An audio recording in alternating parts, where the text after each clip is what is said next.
విద్యుత్పై శ్వేతపత్రం రాష్ట్ర ప్రభుత్వం నుంచి ఈరోజు సభలో అందరికి ఇవ్వాలన్నటువంటి ఆలోచనతోనే ఈ షార్ట్ డిస్కషన్ ఈరోజు తీసుకోవటం జరిగింది అధ్యక్ష. రాష్ట్రానికి సంబంధించినంతవరకు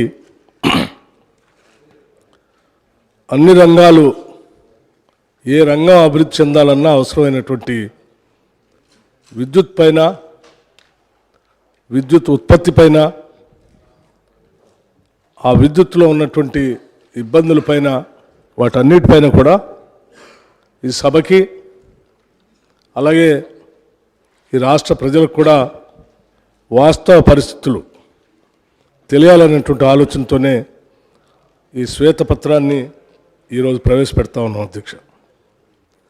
రాష్ట్ర ఆర్థిక పురోగతిలో, రాష్ట్ర అభివృద్ధిలో విద్యుత్ రంగం కీలక పాత్ర పోషిస్తుంది అధ్యక్ష.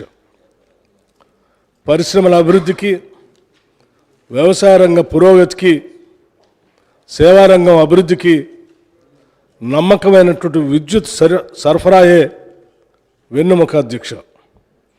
వైద్య రంగంలోని అత్యవసర సేవలకైనా, రవాణా మరియు సమాచార రంగాల మనుగడకైనా నాణ్యమైన విద్యుత్ సరఫరా చాలా ముఖ్యం అధ్యక్ష. రాష్ట్రంలోని ప్రజల నాణ్యమైన జీవన శైలిని సూచించేది కూడా విద్యుత్ అధ్యక్ష. మొత్తంగా చూస్తే ఆర్థిక పరంగా, నిర్వహణ పరంగా విద్యుత్ రంగం పరిపుష్టంగా ఉండటం రాష్ట్ర మనుగడకి చాలా అవసరం అధ్యక్ష. తెలంగాణ రాష్ట్రం ఏర్పడే నాటికి టీఎస్ జెన్కోలో స్థాపిత విద్యుత్ ఉత్పత్తి సామర్థ్యం 4365.26 మెగావాట్లు అధ్యక్ష. రాష్ట్రం ఏర్పాటు కన్నా చాలా ముందుగానే ఆనాటి నాయకులు ముందు చూపుతో తెలంగాణలో 2960 మెగావాట్ల విద్యుత్ ఉత్పత్తి కేంద్రాలకు అవసరమైన ప్రణాళికలు, పనులు అప్పటి నాయకత్వం ఆలోచన చేసి ఏర్పాటు చేసి ప్రారంభించింది కూడా అధ్యక్ష. రాష్ట్రం ఏర్పడిన తర్వాత ఉత్పత్తి ప్రారంభించిన ఈ కొత్త విద్యుత్ ఉత్పత్తి కేంద్రాలే తర్వాత కాలంలో తెలంగాణలో నాణ్యమైన విద్యుత్తును అందించడంలో కీలక పాత్ర పోషించాయి. ముఖ్యంగా రాష్ట్ర పునర్వ్యవస్థీకరణ చట్టం రూపకల్పన సమయంలోనే తెలంగాణ విద్యుత్ అవసరాలను దృష్టిలో పెట్టుకొని ఇక్కడ స్థాపిత విద్యుత్ ఉత్పత్తి సామర్థ్యానికి అదనంగా 1800 మెగావాట్లు విద్యుత్ వచ్చే విధంగా కూడా అప్పటి నాయకత్వం, యూపీఏ ప్రభుత్వం శ్రీమతి సోనియా గాంధీ గారి నాయకత్వంలో ప్రత్యేక నిబంధనలు చట్టంలో రూపొందించడం జరిగింది అధ్యక్ష. రాష్ట్రం ఏర్పడిన తర్వాత గత ప్రభుత్వం మొదలుపెట్టి పూర్తి చేసింది కేవలం 1080 మెగావాట్ల భద్రాద్రి థర్మల్ ప్రాజెక్టు మాత్రమే. ఈ ప్రాజెక్టు కూడా పూర్తి కావటానికి సుదీర్ఘకాలం పట్టింది అధ్యక్ష. ప్రమాణాలకు విరుద్ధంగా సబ్ క్రిటికల్ టెక్నాలజీ ఉపయోగించడం వల్ల పెట్టుబడి వ్యయం కూడా గణనీయంగా పెరిగింది. మరొక ప్రాజెక్టు బొగ్గు గనులకు అత్యంత దూరంగా నిర్మాణంలో ఉన్న 4000 మెగావాట్ల యాదాద్రి థర్మల్ పవర్ ప్రాజెక్టు. ఈ ప్రాజెక్టు వ్యయంలో కేవలం బొగ్గు సరఫరా అదనపు వ్యయమే సంవత్సరానికి 800 కోట్లు అధ్యక్ష. ప్రాజెక్టు జీవితకాలం 30 ఏళ్ళు అనుకుంటే ఈ వ్యయం మరింత భారీగా ఉండబోతా ఉంది అధ్యక్ష. ప్రస్తుతం రాష్ట్ర విద్యుత్ రంగ పరిస్థితి చాలా ఆందోళనకర పరిస్థితిలో ఉన్నది అధ్యక్ష. డిస్కమ్లు ఇప్పటిదాకా మూటగట్టుకున్న నష్టాల మొత్తం విలువ 62,461 కోట్లు అధ్యక్ష. 31 అక్టోబర్ 2023 నాటికి అప్పులు మొత్తం 81,516 కోట్లు. ఈ అప్పుల మొత్తంలో 30,406 కోట్లు కరెంటు సరఫరా చేసిన జనరేటర్లకి బకాయిలు చెల్లించడం కోసం తీసుకున్న రోజువారీ నిర్వహణ మూలధనం అధ్యక్ష, మూలధన రుణం. ఇవి కాకుండా విద్యుత్ ఉత్పత్తి సరఫరా సంస్థలకు 28,673 కోట్లు బకాయిలు ఇంకా చెల్లించవలసి ఉంది అధ్యక్ష.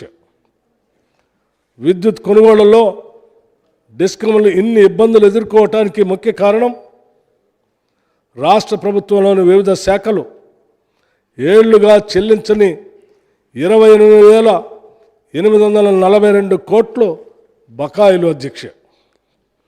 ఈ మొత్తం బకాయిల్లో ఒక్క సాగునీటి శాఖ చెల్లించవలసిన బకాయిలు 14,193 కోట్లు.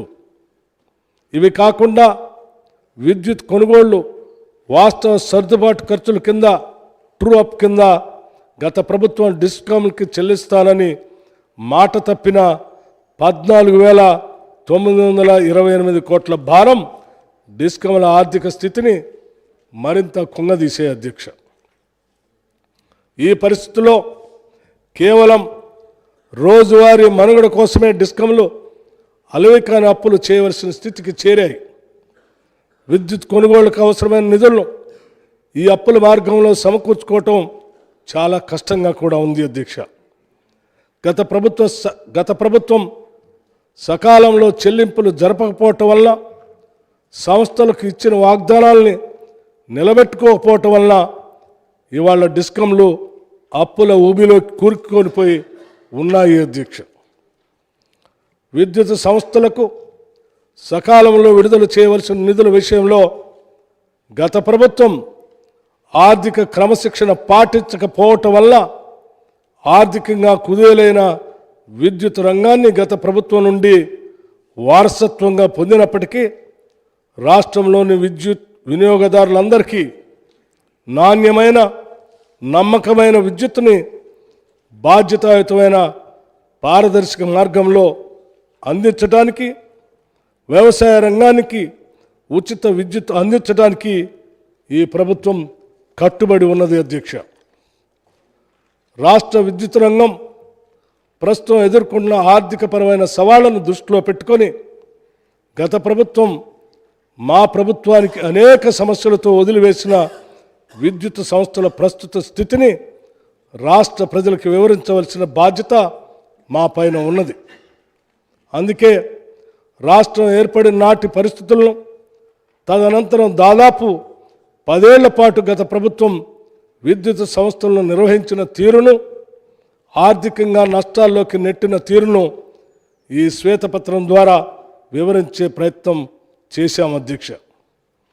తద్వారా ఒక అర్థవంతమైన చర్చ జరిగి విద్యుత్ రంగం విషయంలో తీసుకోవాల్సిన చర్యల గురించి కొన్ని విలువైన సలహాలు, సూచనలు ఈ సభలోని సభ్యులందరూ, చివరికి ప్రతిపక్షానికి సంబంధించిన సీనియర్ శాసనసభ్యులతో సహా ఈ సభలో ఉన్నటువంటి మిగతా శాసనసభ్యులందరూ కూడా ఈ అంశాలపైన లోతుగా అధ్యయనం చేసి, లోతుగా అర్థం చేసుకొని రేపు భవిష్యత్తులో ఈ రాష్ట్రంలో విద్యుత్ రంగానికి సంబంధించిన సమస్యలు అధిగమించడానికి, ఈ రాష్ట్ర ప్రజలకి నాణ్యమైనటువంటి విద్యుత్తును అందించడానికి తగినటువంటి సలహాలు, సూచనలు ఇవ్వవలసిందిగా కూడా వారందరికీ వివరించడం కోసమే ఈ శ్వేతపత్రం అట్లా ఈ రంగానికి సంబంధించిన సమగ్రమైన సమాచారాన్ని సభకు అందిస్తూ ఉన్నాం అధ్యక్ష. ఉదాహరణకి అధ్యక్ష, మనం ఒకసారి ఈ రాష్ట్రంలో ఉన్నటువంటి లోన్లు సంబంధించి విద్యుత్ రంగానికి సంబంధించిన బకాయిలు ఎంత భారంగా, ఆందోళనకరంగా ఉన్నాయో ఒకసారి మనమందరం అర్థం చేసుకోవాల్సినటువంటి పరిస్థితి కూడా ఉంది. గత ప్రభుత్వం వారు వచ్చిన తర్వాతనే ఏదో ఈ రాష్ట్రంలో కరెంటు ఉత్పత్తి జరిగినట్టు, విద్యుత్ రంగానికి సంబంధించినటువంటి ప్రాజెక్టులు వాళ్లే పెట్టినట్టు, వారు వచ్చిన తర్వాతనే ఈ రాష్ట్రంలో ఉచిత కరెంటు ఇస్తున్నట్టు, వారు వచ్చిన తర్వాతనే ఈ రాష్ట్రంలో బల్బు వెలుగుతున్నట్టు ప్రతి సందర్భంలో గత 10 సంవత్సరాలుగా వారు మాట్లాడినటువంటి విషయాలు గుర్తుకొచ్చి నేను వాస్తవ విషయాలు ఈ సభ దృష్టికి తీసుకొని రాదలుచుకున్నాను. అధ్యక్ష, మీరు రాకముందే ఈ రాష్ట్రంలో అనేక విద్యుత్ రంగ ప్రాజెక్టులు స్థాపించబడ్డాయి.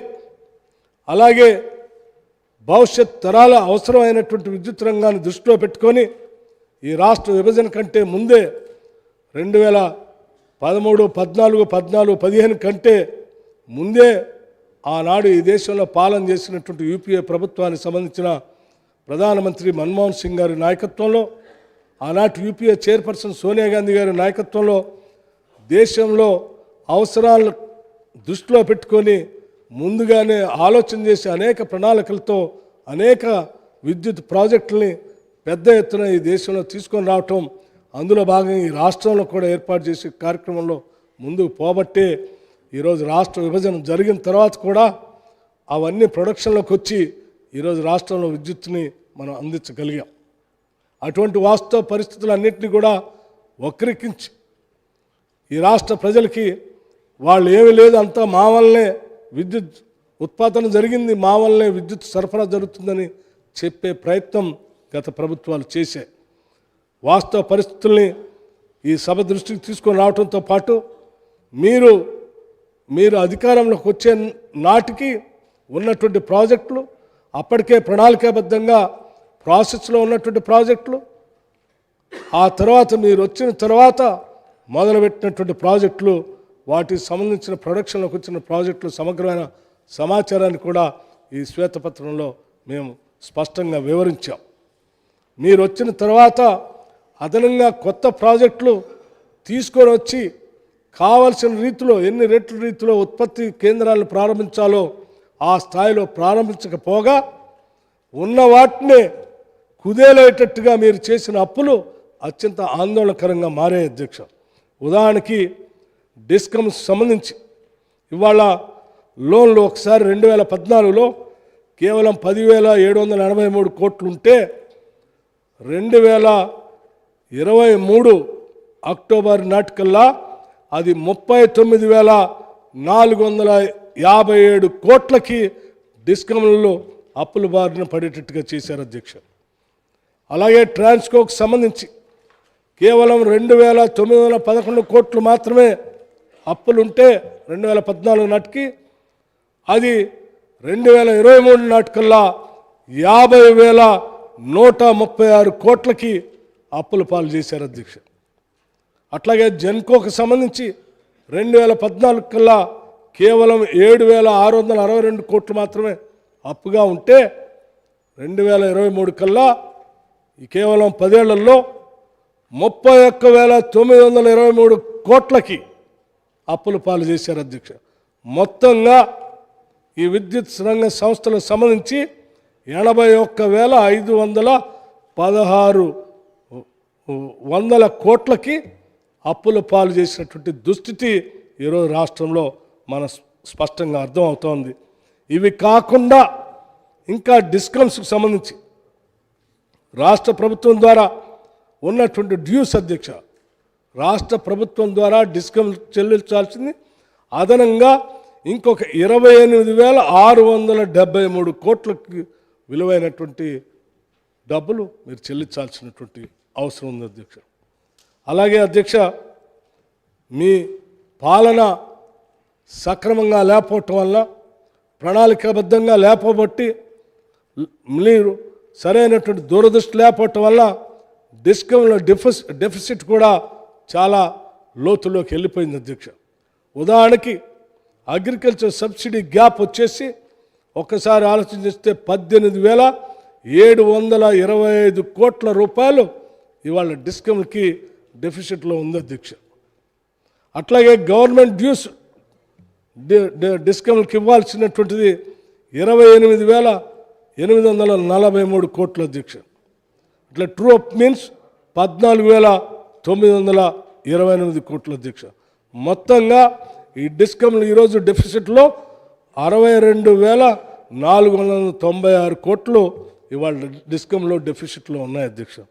ఇంత ఆందోళనకరమైనటువంటి పరిస్థితిలో ఉన్నటువంటి విద్యుత్ రంగం సంబంధించిన సమాచారం శ్వేతపత్రం ద్వారా, ఇంకా సమగ్రమైనటువంటి సమాచారం శ్వేతపత్రం ద్వారా మీ అందరి ముందు ఉంచడం జరిగింది అధ్యక్ష.